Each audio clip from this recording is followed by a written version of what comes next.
Would you like to earn a lot more money? And are you open to being rich?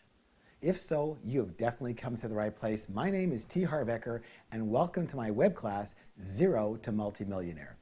I truly appreciate you spending your time with me here today. And my intention is that you not only get a ton of value out of this, but that your life may actually change, for the better, of course. I encourage you to listen very closely and stay to the end, because by the end of this class, you're going to recognize a lot of things you may be doing that are actually preventing you from success. And more importantly, you'll know specific strategies to use instead, strategies that can actually produce real wealth in your life. So I invite you to pay very close attention, almost as if your life depended on it, because financially for many of you, it actually might. So if you have your cell phones out, or email open, or Skype open, or anything else around you that could possibly distract you, please do yourself a favor and just put it away for now. I'm about to share with you several difference makers, principles that actually make the difference between getting rich and staying middle class or broke. So thank you for doing that. Now, for those of you who don't know me, is it okay if I tell you just a little bit about myself and why you might consider listening? I did not say believing. I said listening to what I have to say with all humility. I went from broke and borrowing $2,000 on my credit card to becoming a millionaire in only 2.5 years. I also opened the largest retail fitness chain in the entire world. I founded what was the largest personal success training company in the entire world. I have marketed over $500 million worth of product. I happen to be the author of the #1 New York Times, #1 USA Today, and #1 Wall Street Journal bestseller, Secrets of the Millionaire Mind, which has sold over 2 million copies and is in 39 different languages. I currently have well over 1 million students, and my courses are being taught in 35 different countries all around the world without, and I repeat, it's a big one, without me being there. And most importantly, I never, ever have to work another minute in my life if I don't want to. Sound good? Well, it's great now, but I can still remember when it wasn't great. In fact, I can remember when it was a complete disaster. I grew up with parents that came from Europe. They were in the war. And so when I was young, I was taught that money means survival. Survival.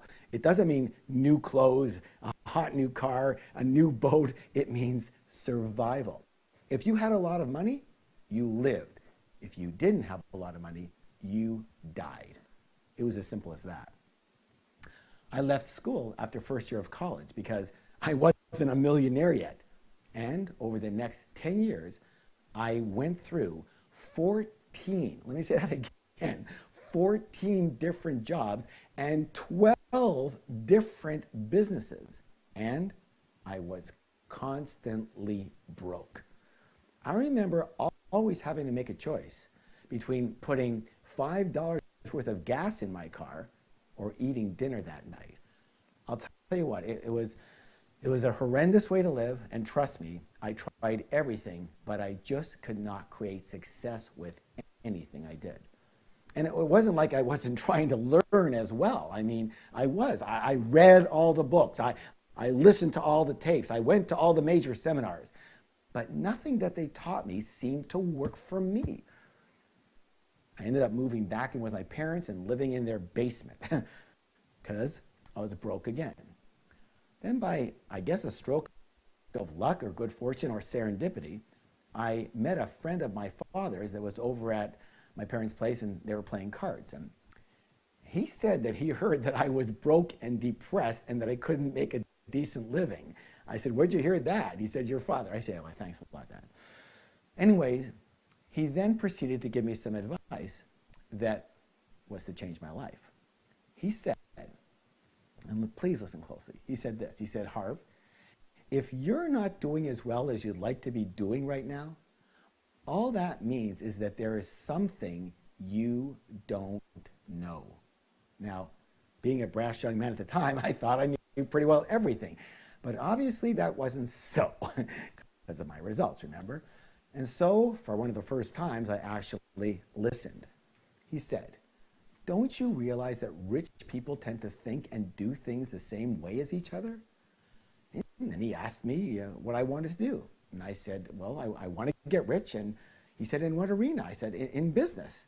And he said, so why don't you study rich business people and see what they did and what they do? You know what?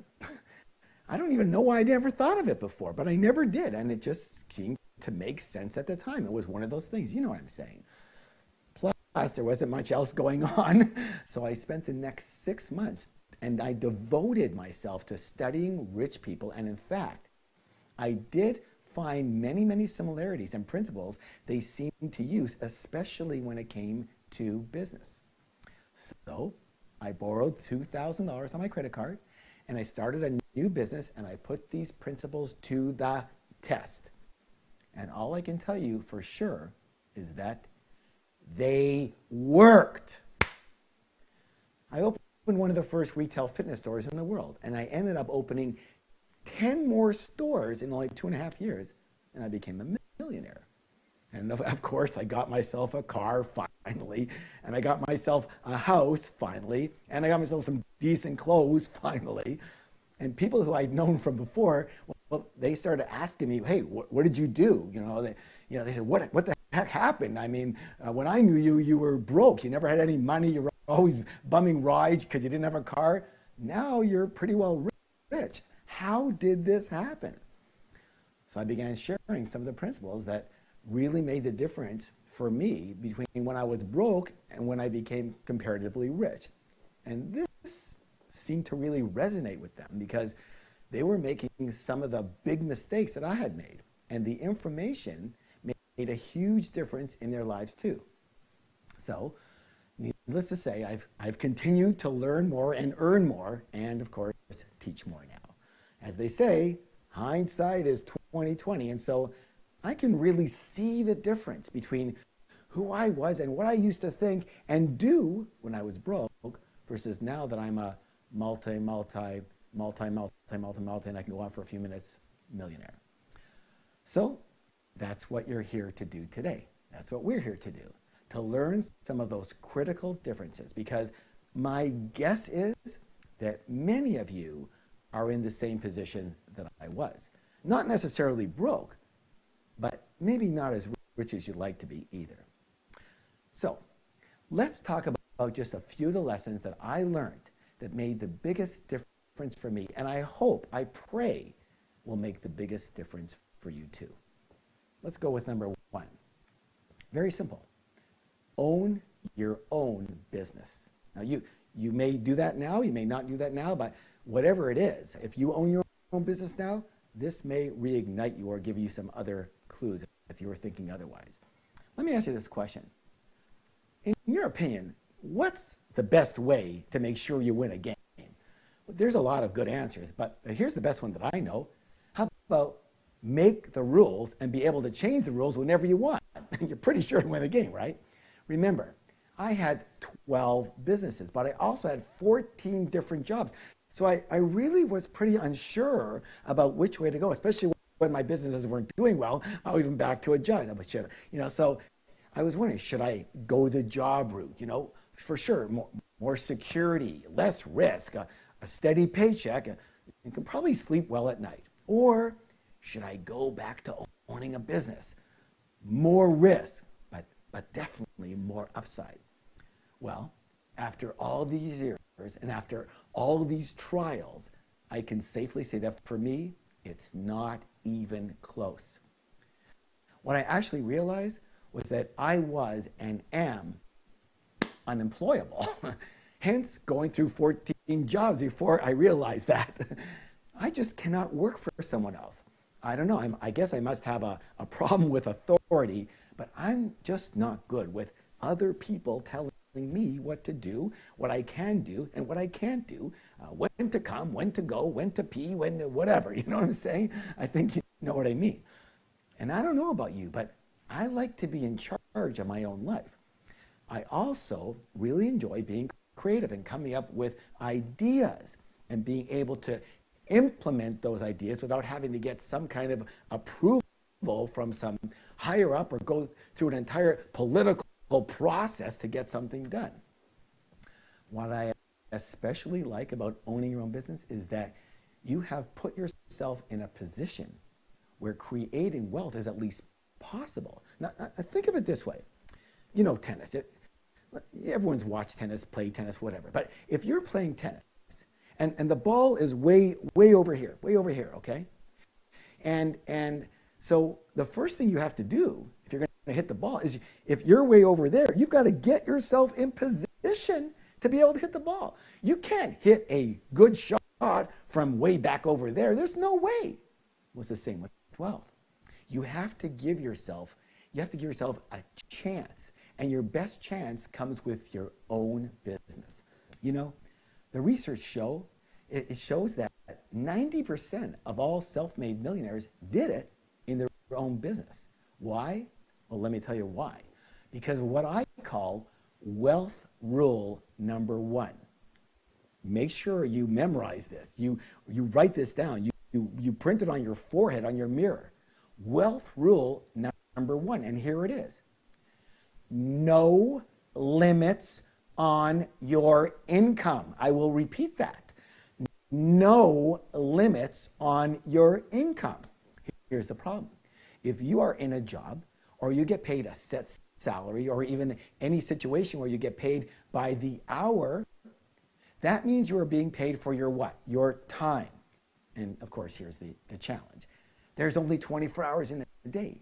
And since time and your time is limited, your income becomes what? Limited.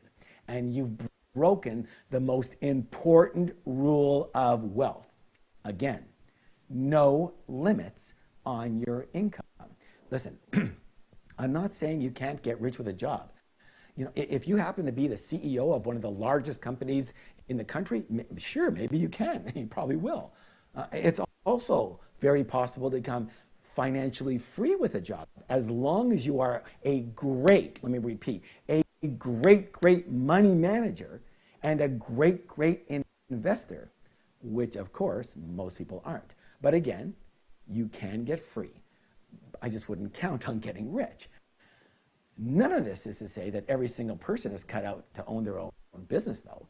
You know, the fact is, some people just aren't. They're just not built for it. Not that you can't learn, but if someone needs, I repeat, needs to fit into a structure that's already there, and they do need constant direction from someone else, and they prefer security over wealth, then they truly might be better off with a good job. And you know what? Good on them. Good on them.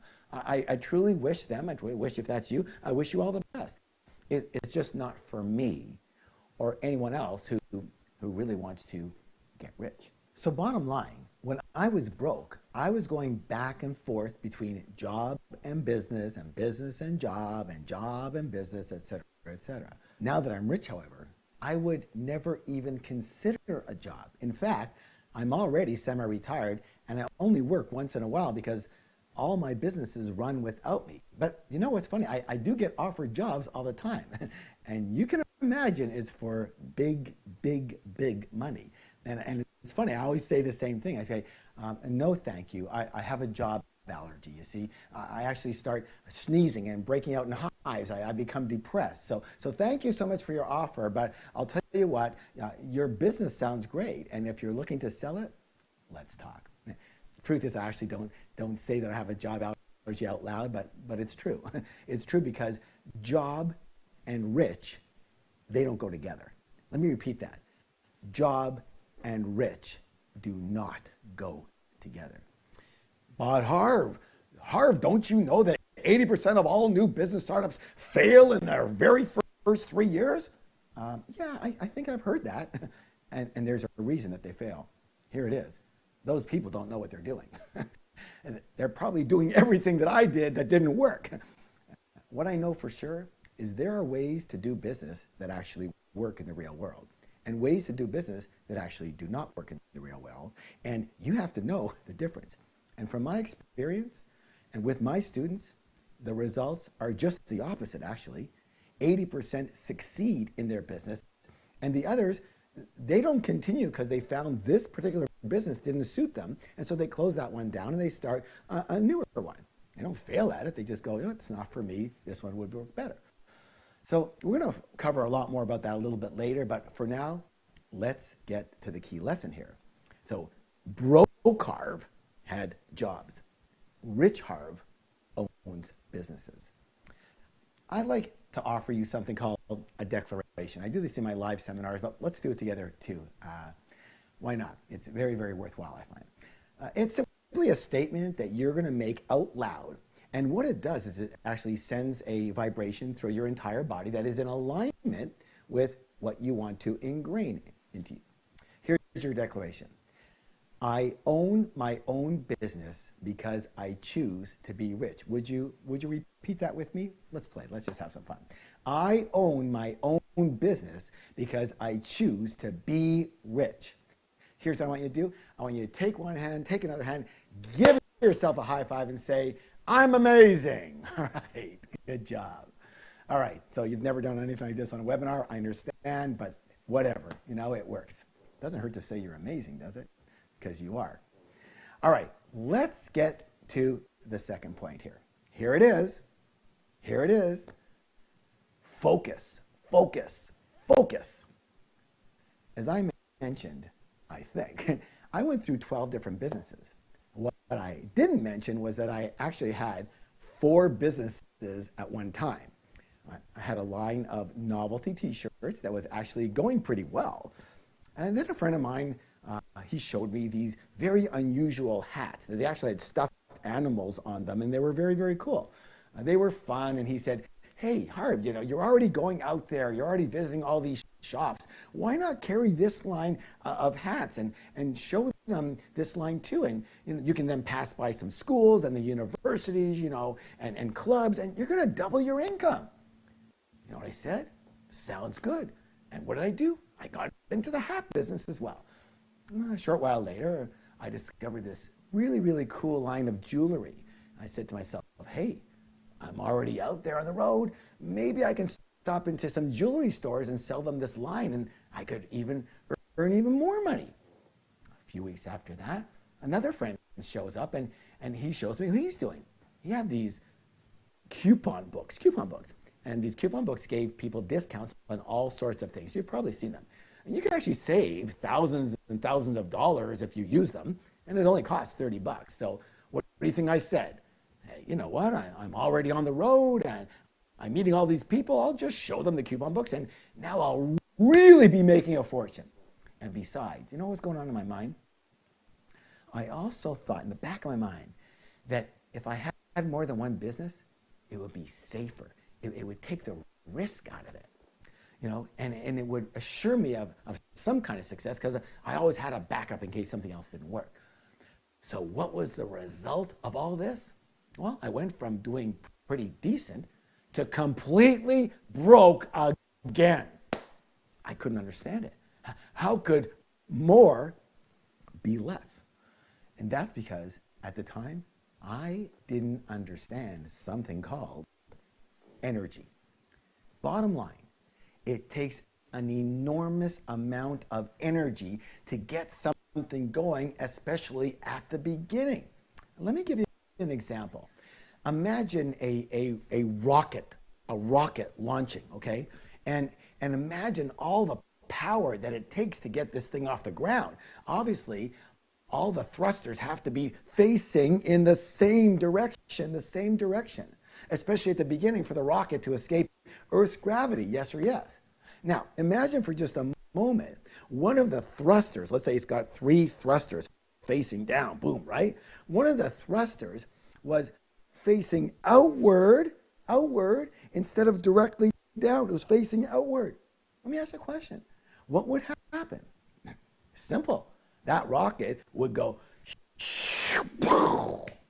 crash and burn. Why? Because it takes massive energy.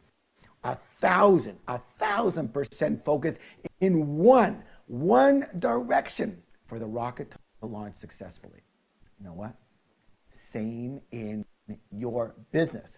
It takes everything you've got, every resource, every ounce of energy at your disposal to launch successfully.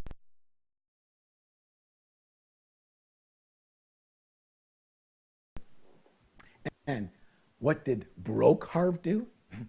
I dissipated my energies. I scattered my resources. I did not focus, and I crashed. But Harv, if you notice, most rich people, including yourself, have all kinds of things going on. They've got several businesses. They got real estate holdings, stocks. They're diversified. Okay, I get it. Let me say this loud and clear, please. Yes, it's true. Rich people, well, they're usually diversified. Once they are rich, but you do not, I repeat, do not get rich by being diversified. You get rich by being focused, laser focused. Every single person, listen to this closely, please. Every single person who became rich did so in one, I repeat, one arena. One. See, just one arena. Anybody ever heard of Bill Gates? Was it his current real estate holdings that made him rich? No. It was something called his computer software program, right? Those programs did it. That's it. Just one. Have you ever heard of a gentleman by the name of Orville Redenbacher? Where did he make his money? He made his money with a little food called popcorn. That's it. Not popcorn and furniture, just popcorn. And on and on and on and on. And you know what? You got me, okay? Sure, there might be a few exceptions in the world, but trust me, you don't want to be one of them. You're also going to hear people talking about this concept called multiple streams of income. Again, I have over 1 million students, so I hear it all. I mean, I really do hear it all. They'll come walk up to me at a break, go, Harv, what about multiple streams of income? That's great. But again, later, you do that later. If you're trying to work at 2 or 3 or more streams of income at once, you will crash and burn. Besides, why would you even want multiple streams of income if it means working multiple times more? Not only does that not work, you're going to be run ragged. So first thing we have to do is make sure that this term, multiple streams of income, that you really understand what it's supposed to mean. So let's change that term to something that makes a lot more sense. And what we want is multiple streams of passive income. Multiple streams of passive income. And let's start by having one. I repeat, one stream of active income, okay? And that is your business. Your one and only business that you focus 100% on. And yeah, sure. Sometimes it's appropriate to have your job or even an old business going and start a new business part-time, because you know what, that's the only way you can do it and still keep the ship afloat. And you know what, that is really good. You need to keep the ship afloat. You should constantly be earning income. Do not kill off your income. If you have to start something part-time, do it, and do it full on though, as best you can. But as soon as you can, you must get back to one single focus. So you might be asking, well, what did I do after my 4 businesses at once fiasco? Well, first I cried, really. I'm laughing now, but trust me, I cried. And then I actually wrote down the lesson. And then the day I opened my first retail fitness store that I told you about, I made a solemn vow. And my vow was that I, T. Harv Eker, would stay in this one single business until I was either bankrupt or a millionaire, and that I would not change and I would not add anything to it. And you know what? I now attribute my single-minded focus to my success. You see, broke Harv scattered his energies. Rich Harv Rich Harv is laser focused because focus is power. Power is the ability to do and therefore succeed. Got it? So here's your declaration. I focus, I focus, I focus. Please repeat that with me. Here we go. I focus, I focus, I focus. Now give yourself a high five and say, I'm amazing. Okay, I hope you're having a good time. Why not? You know, life's meant to be enjoyed. Yeah, forget rich, but definitely be enjoyed for sure. All right, let's go to the third critical lesson and principle here. And here it is. Do what you love. Do what you love. I remember when I was young, my parents, they would ask me what I was going to do when I grew up. I'm sure your parents asked you the same as everybody else asks, right? And I would answer, well, you know what? I'm not sure yet, but when I find something I really love, I'll know it. And you know what? They would actually get upset with me and they'd scold me. Harv, don't be such a princess. You're not a Pollyanna, you do what makes you the most money. Remember, business and enjoyment are different. During the week, you work. And on Saturday night and Sunday, you can enjoy. And that's the way life is. That's real life. Get used to it. And so I did. I looked for business opportunities that could make me rich. I was convinced, let me repeat that. I was convinced that if I could find just the right business at the right time, I'd make millions. In fact, my expertise became in finding today's hottest new businesses, and I was very good at it. I could actually smell a trend in its infancy just beginning to happen. And so I went through business after business thinking that the key ingredient was having the right vehicle. The problem was that I kept finding things wrong with that business, and more importantly than that, I wasn't succeeding anyways. The same business that was working for others wasn't working for me. As I mentioned before, I ended up so broke, I had to move back in with my parents again. Now, I was living in Florida at the time, and they lived up in Canada. And I showed up smack dab in the middle of a winter storm. Now, I happened to be big into fitness myself at the time. I always worked out. I ran like crazy. I used to run between 5 and 8 miles a day along the beach. But when I got to Canada, first, there was no beach, obviously. And second, I couldn't barely walk in the snow, let alone run in it, okay? And so I started looking for fitness equipment that I could buy and use in the house. There was hardly any. And everything that was there was pure garbage. So I said to myself, there's no money in fitness. It's just my hobby, but maybe I'll open a fitness-based business. So first, I can have some equipment to use. And second, maybe I can share some of my passion and knowledge with others and help them along. And so was born the original idea of a home fitness retail store. It wasn't because I was sure to make a fortune in this arena. It was because I was totally into it myself. It was my pastime, my hobby. I loved being in shape. I loved, and I still love, talking about fitness and exercise. I loved reading about it. I loved everything about it.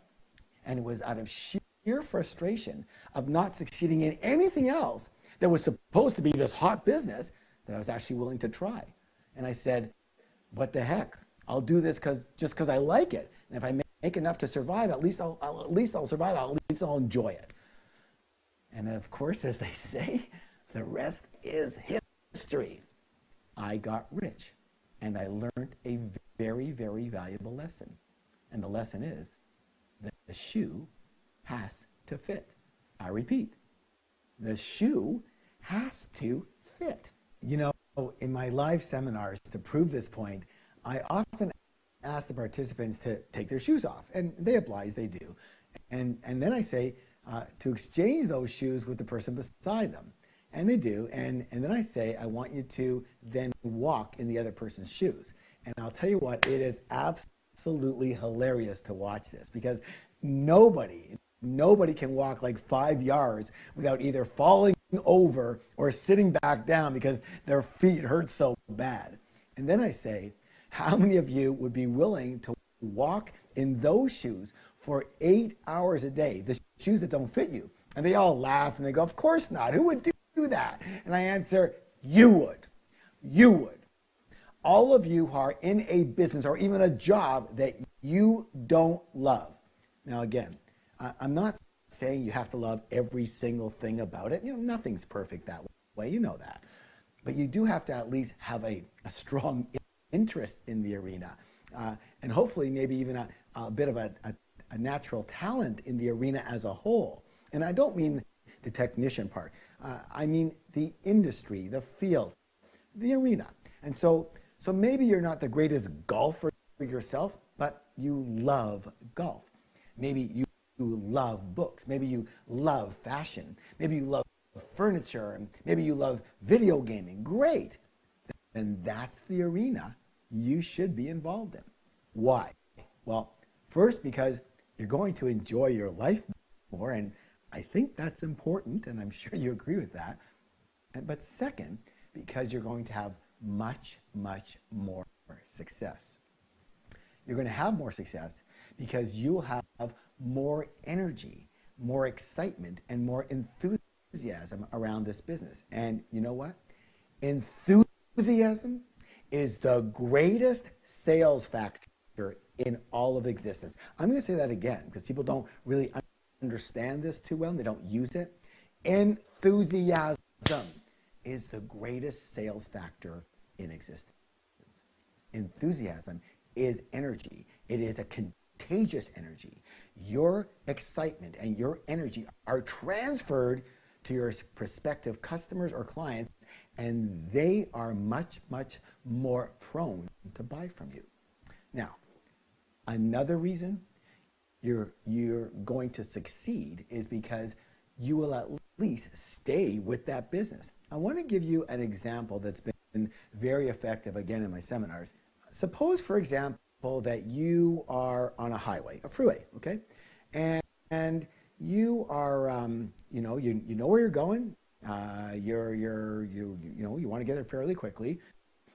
What lane would you be driving in? The regular, let's say the right lane, and at least where I'm from, in North America, let's call it the slow lane or the fast lane, the express lane, right? Well, you'd say, I would drive in the express lane. I'm not getting off for a while. I'm going pretty far. Now, that's great. Now, let me ask you another question. What happens if you're not sure where you're going? In fact, you're looking for an exit, an exit. And you're looking for it. You're not exactly sure where it is or what it looks like. What lane would you now be driving in? Well, most people would say, I move over to the other lane, the slow lane, and because I'm looking for an exit, right? And so I don't want to miss my exit. And here's the thing. It's exactly the same when it comes to business, you see. In my experience, so many people are looking for an exit out of their current situation. And it's mostly because they don't love what they do. And if you're one of these people that's constantly looking for a way out, another possibility, another opportunity, something else, you will not be driving in the fast lane. You will always be driving subconsciously in the slow lane because you are looking for an exit. You understand what I'm saying? So it's imperative. You will succeed to a much greater extent simply by being in a business, in the arena that you love. Okay, how do I know what I love, Harv? I'm not all that sure, I'm confused sometimes. I'm just not sure. So let me ask you, what are your hobbies? What are your activities that you do? What are your interests? What do you do in your spare time? What would you do if you did have spare time? What do you talk about? What do you like talking about? Yeah, here's an exercise that I give to my students. At lunchtime, I say, go out at this lunch, and I want you to purchase 3 magazines. And I send them to a very big magazine store. And they do. And when they come back, I ask them, to write down the topics, the subjects of those magazines. And then I ask them, why did you buy those particular magazines? And they answer, because I'm interested in that. And I say, duh, of course. Maybe that's a field to consider. You understand? One of the fastest way to do this, go buy some magazines. Just see what you normally would buy. Though you're not buying those magazines if you're not interested in the topic and the arena. It's a great way to do it. I did that. Anyways, the final clue I'll give you right now is this one. What are you naturally talented at? Not so much a learned skill set, because you could have been talked into doing that a long time ago. Maybe it wasn't your full choice at the time. You know what I'm saying? I'm talking about your natural abilities, your natural talents. What are you naturally pretty good at that a lot of others, they might have some challenges with? Are you naturally a good communicator, a good writer, a good speaker? Are you naturally compassionate? Do you have an eye for fashion? Do you have a knack for home renovations? Are you good with your hands? The solving problems turn you on. The solving problems, and is the world of the legal world of interest to you? See, then you can match that together. Whatever it is, it could be a great clue to your passion. Regardless, Brocarve believed that work is work and joy is joy, and the two never go together. Rich Harv now knows that if you don't do what you love, you will hate your life and go broke, and that following your natural joy is the only way to true and lasting happiness and success. So here's your declaration. I know you're waiting for it. I love this one. Here it is. I get rich doing what I love. Repeat that with me, please. I get rich doing what I love. Now give yourself a high five and say, I'm amazing. All right. Are you having fun yet? I hope so. Okay. Here we go. Number 4. You are the root of your success. Let me say it again. You are the root of your success. Remember that I just mentioned that my earlier philosophy was that if I got into the right business at the right time, I was sure to get rich. Well, that led to another major lesson. So I had this belief that all I needed was a hot business concept, something that others were killing it in, and that of course I would too. And I tried, but it wasn't working. You remember that, right? And so finally a friend calls me up from California and tells me about this new business he's in, and he's making a fortune, and that I got to get into this business. I got to jump into it right away and start doing it, and I should do it out east, right? And I remember him leaving the conversation with these exact words. It was like yesterday. He goes, Harv, my friend, welcome to the Wealth Club.